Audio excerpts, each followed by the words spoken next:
അപ്പോസ്തല പ്രവർത്തനങ്ങൾ 12-ാം അധ്യായം 1 മുതൽ 11 വരെയുള്ള വാക്യങ്ങൾ. അക്കാലത്തെ ഹെരോദസ് രാജാവ് സഭയിൽപ്പെട്ട ചിലരെ പീഡിപ്പിക്കാൻ തുടങ്ങി. അവൻ യോഹന്നാന്റെ സഹോദരനായ യാക്കോബിനെ വാളിനിരയാക്കി. യഹൂദരെ ഇത് സന്തോഷിപ്പിച്ചുവെന്നു കണ്ട് അവൻ പത്രോസിനെയും ബന്ധനസ്ഥനാക്കാൻ ഒരുമ്പെട്ടു. അത് പുളിപ്പില്ലാത്ത അപ്പത്തിൻ്റെ ദിവസങ്ങളായിരുന്നു. അവനെ കാരാഗ്രഹത്തിലടച്ചതിന് ശേഷം 4 ഭടന്മാർ വീതമുള്ള 4 സംഘങ്ങളെ അവൻ കാവലിന് നിയോഗിച്ചു. പെസഹ കഴിയുമ്പോൾ അവനെ ജനത്തിൻ്റെ മുമ്പിൽ കൊണ്ടുവരാമെന്നായിരുന്നു അവൻ്റെ ഉദ്ദേശം. അങ്ങനെ പത്രോസ് കാരാഗ്രഹത്തിൽ സൂക്ഷിക്കപ്പെട്ടു. സഭ അവന് വേണ്ടി ദൈവത്തോട് തീക്ഷ്ണമായി പ്രാർത്ഥിച്ചു കൊണ്ടിരുന്നു.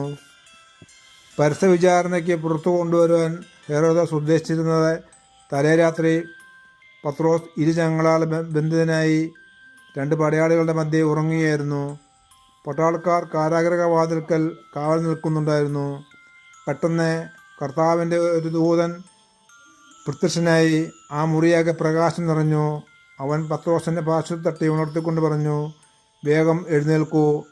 അപ്പോൾ അവൻ്റെ കൈകളിൽ നിന്ന് ചങ്ങലകൾ താഴെ വീണു. ദൂതൻ അവനോട് പറഞ്ഞു, നീ അരമുറുക്കി പാദരക്ഷകൾ അണിയുക. അവൻ അങ്ങനെ ചെയ്തു.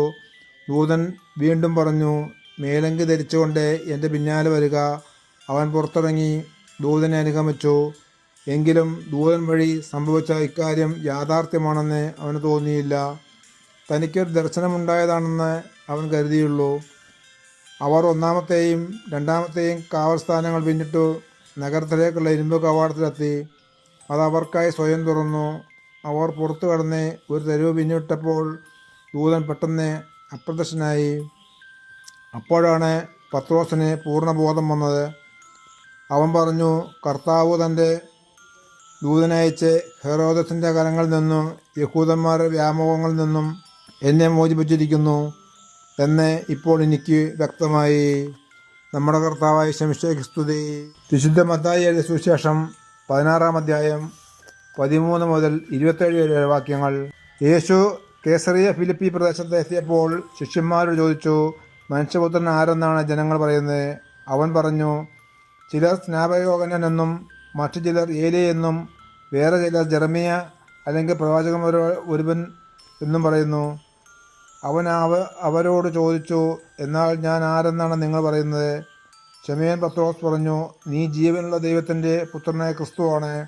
യേശു അവനോട് അരുളി ചെയ്തു, യോഹന്നായുടെ പുത്രനായ ശിമോനെ, നീ ഭാഗ്യവാൻ. മാംസരക്തങ്ങളല്ല, സ്വർഗസ്ഥനായ എൻ്റെ പിതാവാണ് നിനക്ക് ഇത് വെളിപ്പെടുത്തി തന്നത്. ഞാൻ നിന്നോട് പറയുന്നു, നീ പത്രോസാണ്. ഈ പാറമേൽ എൻ്റെ സഭ ഞാൻ സ്ഥാപിക്കും. നരകകവാടങ്ങൾ അതിനെതിരെ പ്രബലപ്പെടുകയില്ല. സ്വർഗരാജ്യത്തിൻ്റെ താക്കോലുകൾ നിനക്ക് ഞാൻ തരും. നീ ഭൂമിയിൽ കെട്ടുന്നതെല്ലാം സ്വർഗത്തിലും കെട്ടപ്പെട്ടിരിക്കും. നീ ഭൂമിയിൽ അഴിക്കുന്നതെല്ലാം സ്വർഗത്തിലും അഴിക്കപ്പെട്ടിരിക്കും.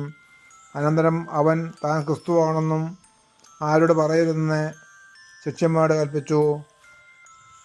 അപ്പോൾ മുതൽ യേശു തനിക്ക് ജെറുസലേമിലേക്ക് പോകേണ്ടിയിരിക്കുന്നുവെന്നും ജ്യേഷ്ഠന്മാരിൽ നിന്നും പ്രധാന പുരോഹിതന്മാരിൽ നിന്നും നിയമജ്ഞരിൽ നിന്നും വളരെ സഹിക്കേണ്ടി വരുമെന്നും താൻ വധിക്കപ്പെടുമെന്നും എന്നാൽ 3-ാം ദിവസം ഉയർപ്പിക്കപ്പെടുമെന്നും ശിഷ്യന്മാരെ അറിയിച്ചു തുടങ്ങി. പത്രോസ് അവനെ മാറ്റി നിർത്തി തടസ്സം പറയാൻ തുടങ്ങി. ദൈവം കനിയട്ടെ, കർത്താവേ, ഇതൊരിക്കലും നിനക്ക് സംഭവിക്കാതിരിക്കട്ടെ. യേശു തിരിഞ്ഞ് പത്രോസിനോട് പറഞ്ഞു, സാത്താനെ, എൻ്റെ മുമ്പിൽ നിന്ന് പോകൂ. നീ എനിക്ക് പ്രതിബന്ധമാണ്. നിന്റെ ചിന്ത ദൈവികമല്ല, മാനുഷികമാണ്. യേശു ശിഷ്യന്മാരോട് അരുളി ചെയ്തു, ആരെങ്കിലും എന്നെ അനുഗമിക്കാൻ ആഗ്രഹിക്കുന്നുവെങ്കിൽ അവൻ തന്നെ പരിത്യജിച്ച് തൻ്റെ കുരിശുമെടുത്ത് എന്നെ അനുഗമിക്കട്ടെ.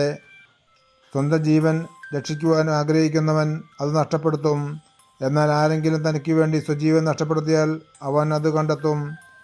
ഒരുവൻ ലോകം മുഴുവൻ നേടിയാലും സ്വന്തം ആത്മാവിനെ നഷ്ടപ്പെടുത്തിയാൽ അവൻ എന്ത് പ്രയോജനം?